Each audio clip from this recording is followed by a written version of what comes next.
Hey guys, Matthew here. Today I want to bring you guys a video about the results of a test that I just ran, which was 12 Magic Find T2 Towers versus 12 fully juiced on T15 Canyons with my self-curse character.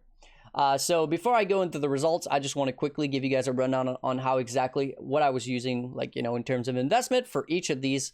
And then we're going to talk about results. So for Uncharted Realms, doesn't really matter, to be honest. None of these matter in any of these for either the T15 Canyons or the T2 Towers. We weren't really farming, Awakener, obviously. This Secret of Stones is 25%, but realistically doesn't do too much. But that's what it looked like. In terms of Watchstones, I was using one Harbinger has drops rare currency shard. Now, this is just from the off chance of dropping like a mirror shard once in a while. It's definitely not super valuable on a map-to-map basis. Then I was running one Alteration drop full stacks. We actually did the math on this. I'll give you guys the numbers a little bit later on how valuable this mod really is over the course of these 12 maps. And then my other two are just actually flat quantity, 6% on both. I definitely don't think my Watchstones are very min-max, like at all, but whatever. In terms of Sextants, I'm running a Legion. This is non-elevated because the elevated one is the same. I'm running Elevated Breach. This allows me to get to 14 bars of loot with the investment that I'm about to talk about. And like 14 bars every single map, which is kind of crazy. Elevated Beyond, and then Nemesis 4, which is elevated Nemesis currency drops. Obviously, we're going Diplomatic Escort. That's what it's all about. And then we have Outbreak for some additional Blights sometimes, which is actually quite good. And then Repeated Experiment, which honestly doesn't add a whole lot of value. In terms of Scarabs, I'm using a Polished Harbinger, a Gilded Breach, which is the only Gilded Scarab that I'm using, a Rusted Legion, and it happens to be cheap, and a Polished Ambush. And with just these and only one Gilded, because of Elevated Breach and the fact that I have an additional Legion here, paired with Alva and Beyond on the map device, I am actually getting 14 bars of loot, like I said, 14 tiles of rewards in every single map, which is crazy. That's actually really big value there. In terms of the tower, obviously Uncharted Realms stay the same. In terms of my Watchstones, I'm using 1% additional Beyond monsters on 3 of them, and I'm messing around with a Misinformation right now. Misinformation does seem to be pretty good. You only need to buy it once and roll it once the Sextants every 12 maps. So it's actually pretty valuable. It does add a significant amount of extra 6 links to your mapping session for sure. So I have it with Unique Monsters drop corrupted items because Unique Monsters is not just the unique boss, it's any unique monster, which applies to Beyond bosses. So a lot of 6 links from that. Next, I'm using 1% Beyond on all 3 of my extra Watchstones. This is what I would consider to be the best, I think, personally. And in terms of the Sextants, elevated 600% item quantity. That's pretty insane, especially whenever you Monstrous Treasure procs or even Bountiful Traps procs, which I highly recommend using, by the way. Whatever they proc, you are going to get significant value out of your maps because this pairs really well with the trio that I'm about to talk about. Elevated Beyond, 8%, awesome, and Nemesis 4. Now, I'm getting about 10 to sometimes 11 bars of loot in this map solo, which isn't amazing, but it's not bad. Again, we're running Beyond and White Alvas. If you're wondering how to farm White Alvas, the way that I do it is I buy a bunch of Jungle Valleys with some additional chance to get Alva, and I just do Jungle Valley rotations with other people. We each get 10 maps. We run 60 maps. It gives us about 20 to 25 white Alvas, and we're good for a while after that. And it only takes like 30 minutes to an hour or something. So very quick. In terms of the tree for Glennacarns, Torn Veil and Scent of Blood, more Beyond, more juice, of course. Cultural Advancement for every incursion monster is at least magic. It pairs extremely well with Magic Find gear. And then Tamper Proof for all the strong boxes are at least rare and corrupted, which, like I just mentioned, when you proc like Monstrous Treasure or Bountiful Traps, this adds insane value to your map, especially paired with the Strongbox monster of 600% increased item quantity. Like, that is actually insane, the value there, whenever it does proc. When it doesn't proc, it's still nice because we are using the following Scarabs.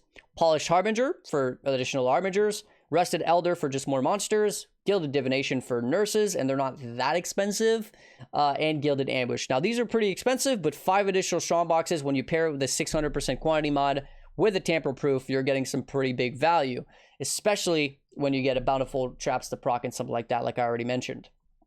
Okay, so that's the setup. You might be wondering, you know, why are you not using Legion or Breach for the tower map? Simply put, the layout sucks for it. It's just not worth it. All right, now let's talk about the results real quick. My investment for the 12 MF towers was 40.8 exalts, and the return was 88 exalts, or just about, for a profit of 46 exalts or so in 4.5 hours, and this was done on stream. Now, the cool thing about this is that all the drops are basically just pure currency, which means you don't have to sell anything, you don't have to interact with anybody, you don't have to, you know, add additional time based on selling, you know, your loot that drops from your maps, which is good.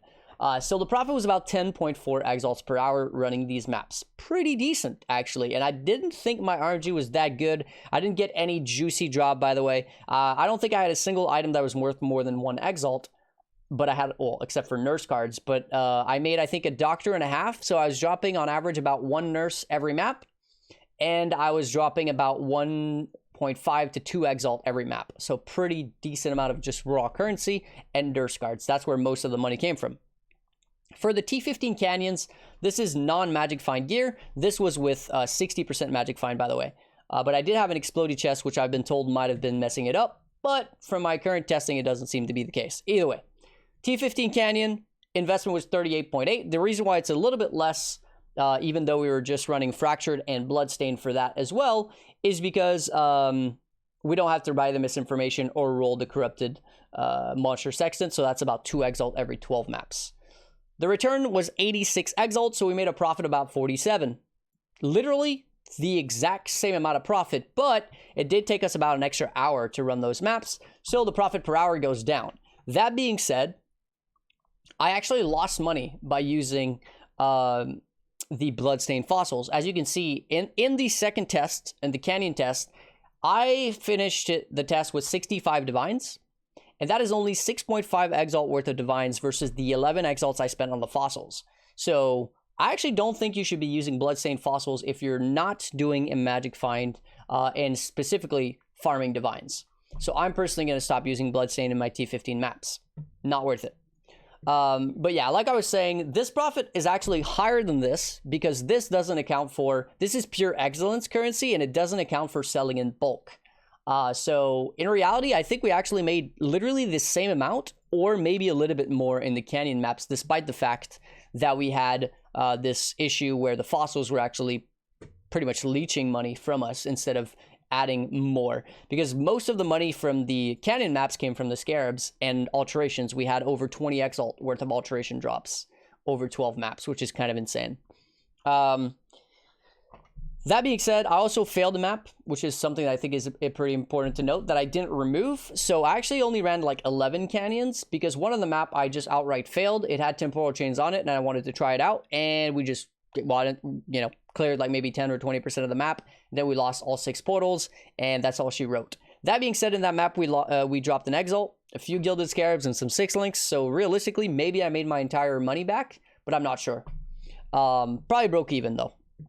And like I was saying, we did the math actually on the alteration stacking mod. So I actually dropped 2,359 alterations in 12 maps in the canyon maps. And I only give one of the alteration stacking mod, which is 0.7% because it gets multiplied by 0.25 and then rounded down by Secret of Stones. So that actually comes out to be about an extra 20 or so chaos per map worth of alterations from the alteration stacking mod. So it's not bad, but it's also not crazy good. Over the course of 12 maps, you know, it's a few exalts extra that we're adding. To be honest, maybe having 2% corrupted items would be better, but I'm not 100% sure about that. But yeah, that's pretty much the result. I was actually pretty surprised to see that they were basically just about neck and neck in terms of profit per map. I don't think I got lucky in either of those tests. Like I said, not a single item worth over 1 exalt in either of those. No mirror shards, no crazy good corruptions, nothing like that. Just very consistent money per hour, both of them running you about 10 exalt profit per hour with the setups that I mentioned. So pretty good. If you were to remove all of the elevated sextants because you don't have access to them or you don't have the currency to roll them, you could probably say that you'd be making probably about 15% less money per map. So instead of making like 10x per hour, maybe you'd be making 8 to 9 exalt per hour from not having elevated sextants.